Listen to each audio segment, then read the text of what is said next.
guys, what's going on? It's Eli back. Bleh.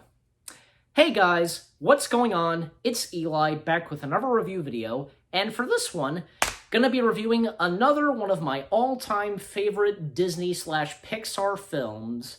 So for number one, of course, it's Monsters, Inc. Number two, The Incredibles. Number three, Toy Story 2. Number four, Monsters University. And for number five, it's Brave. That's right, Brave. Who doesn't love Brave? I do. It's a really good Disney Pixar film, and for it being one of Pixar's first films with a princess, you know, kind of. I mean, technically, Merida never wanted to be a princess, you know, and technically Merida was part of the Disney princesses, you know, that, but, you know, it's hard to tell, you know, who cares? Who can argue? So for Brave, you know, it's a really great film. It has a great story.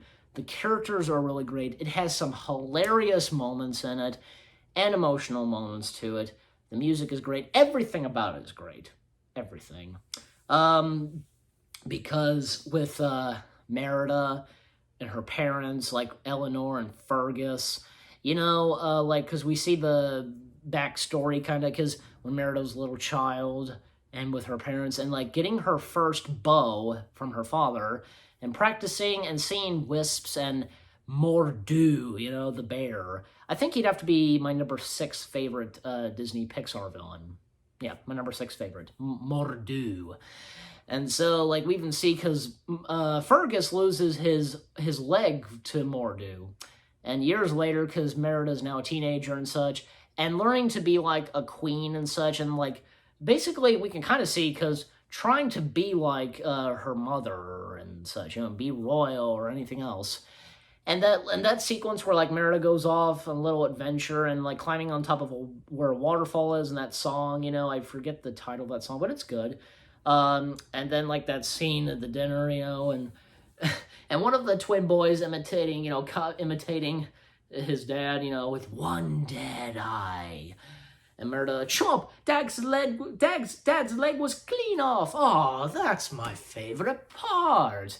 And then there's this letter to letting them know that that the three kings or something. I really can't remember. I can't remember how they said, but bringing in their sons, because, like, a marriage or something, like, perfect for Merida, their daughter and such.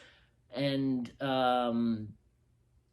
also, yeah, because it's pretty funny, because, you know, Lord Dingwall, if I'm saying that right, yeah, Lord Dingwall, Lord MacGuffin, I think MacGuffin, yeah, and Lord Macintosh, right, so Lord Dingwall, Lord MacGuffin, and Lord Macintosh, they're all pretty funny, because Robbie Coltrane, who voices Lord Dingwall, of course, Robbie, of course, everybody would know him as Hagrid.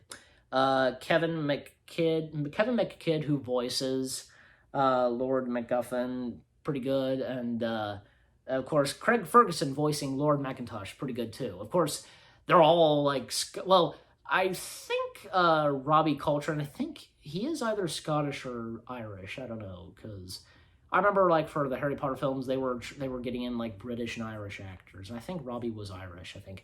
But for Craig Ferguson, he was Scottish. He's Scottish, so, you know. And so are all the other actors from, you know, Emma Thompson, and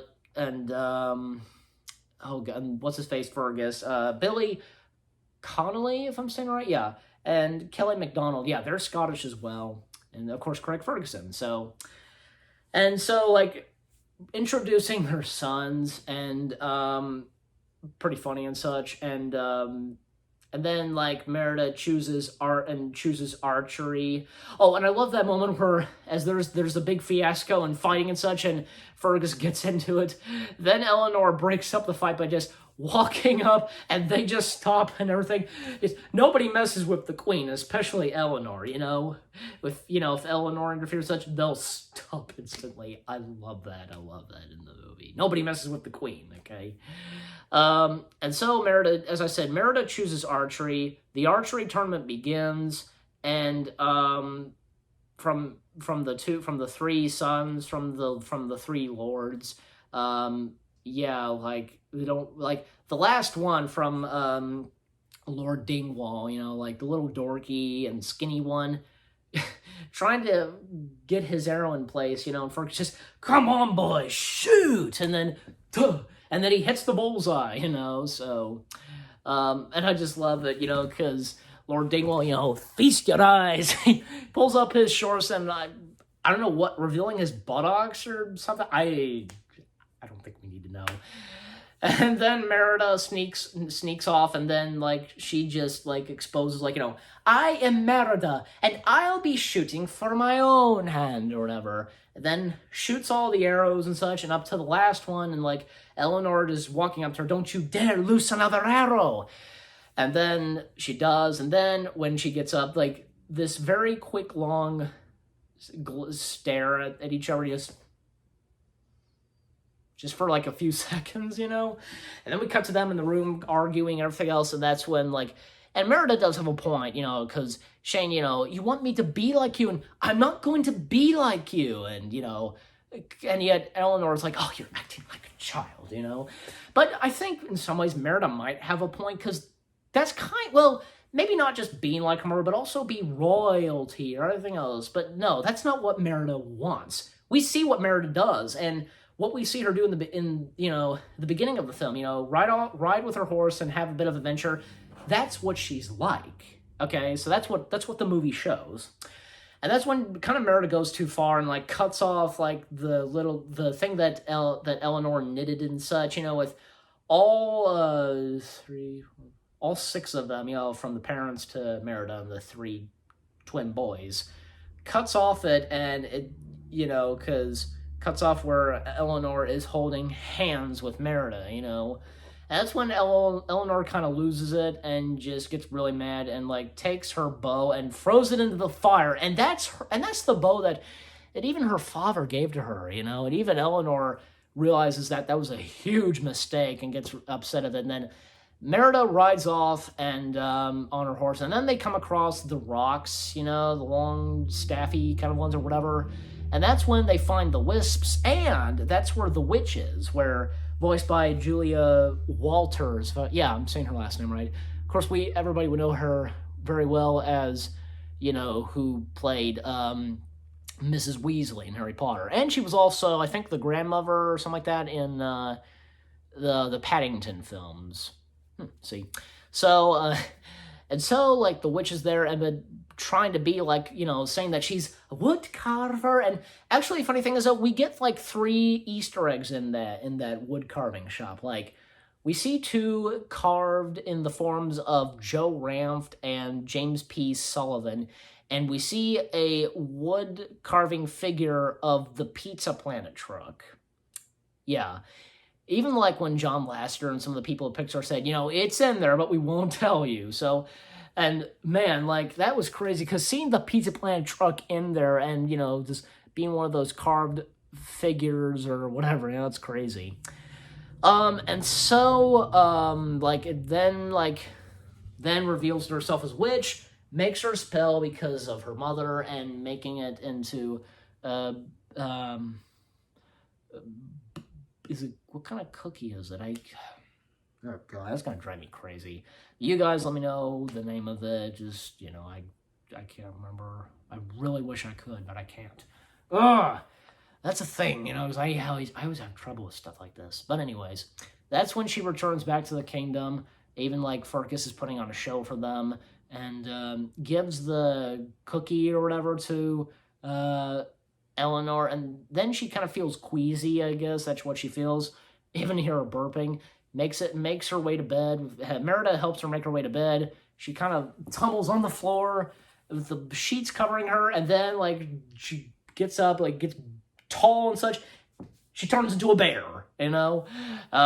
Even the whole time when Eleanor's a bear, it's hilarious. Like, her reaction is like, even like, oh, that crap, that witch, you know, just, you know, it's not my fault. I just gave something to change you. I forget how she put, you know, she roars at her because that's the way of telling her she's not pleased or anything. Fergus hears the roar and such, you know, something's not right.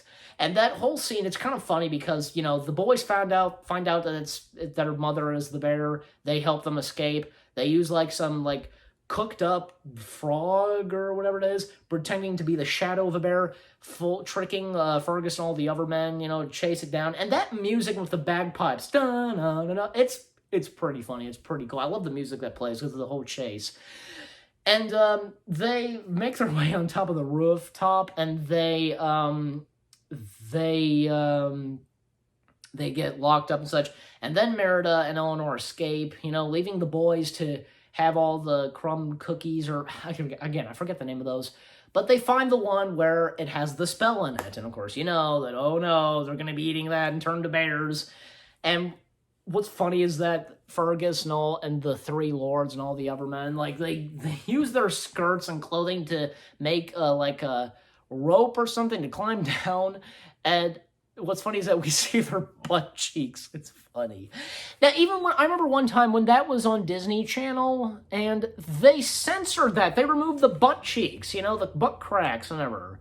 Like, oh my God, even they, oh boy.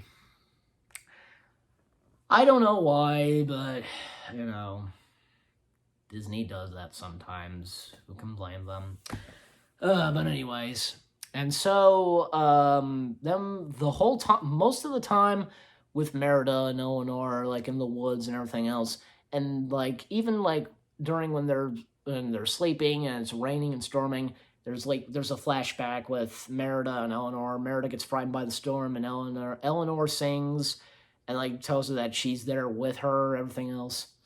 And then, like, that whole scene with, like, her serving breakfast and everything, pretty funny. With those berries being poisoned and the water, which has worms in it. And then the sequence with her and Merida in the water and, like, picking fish, and I guess salmon, I want to say. And that's when, like, at one moment, like Eleanor kind of is starting to turn into an actual bear, you know? And then they come across to where the witch's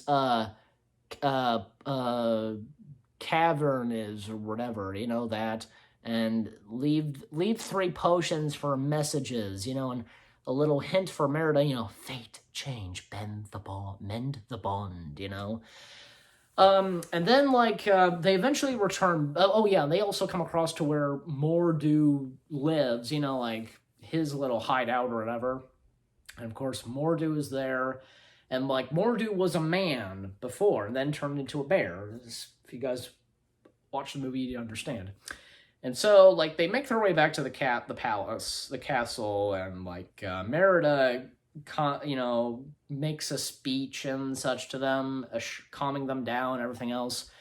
And, like, even Fergus walks into, like, him and, like, Eleanor's room and such, and finds Eleanor's ripped up dress, and, like, Eleanor! Like, because he's in a big meltdown, or like, what, like, something's wrong, you know. And then comes across Merida and Eleanor as a bear, and mistakes Eleanor as a bear.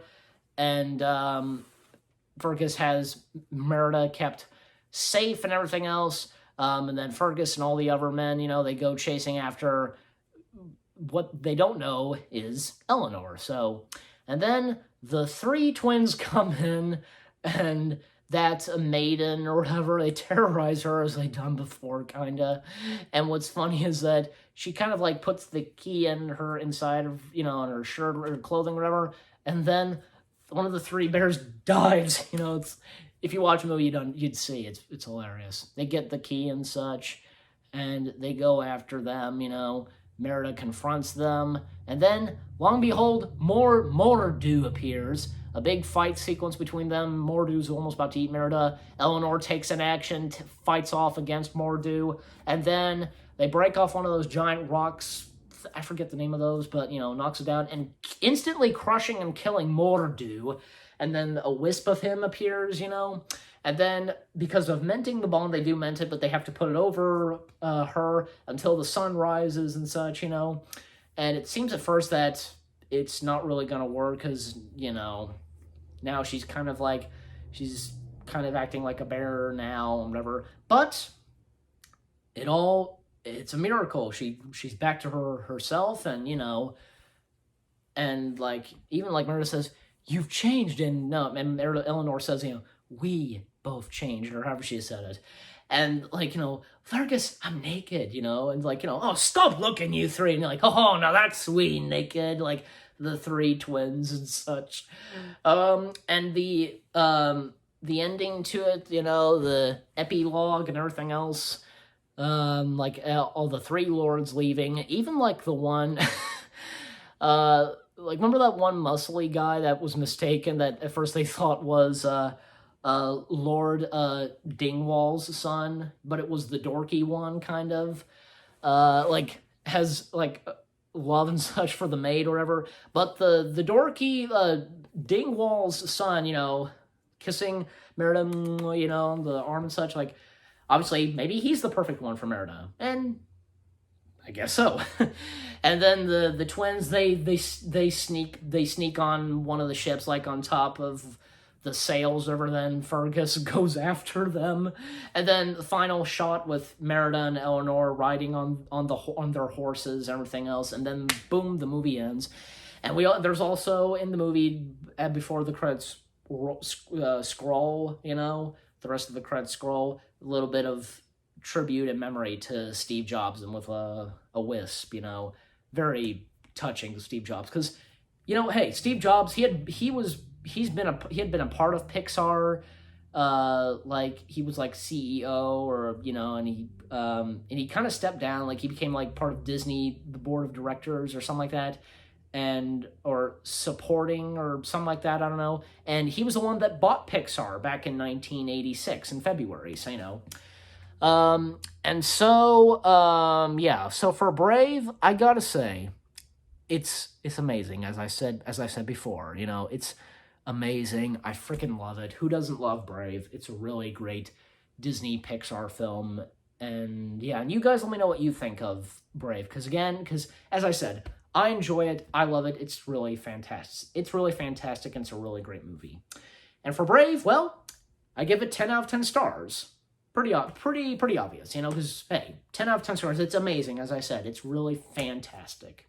So again, 10 out of 10 stars for Brave. Hope you enjoyed this review video. More new review videos coming your way. They're going to be awesome. Keep looking forward, and I'll see you guys in the next video /review video. Take care, and peace out.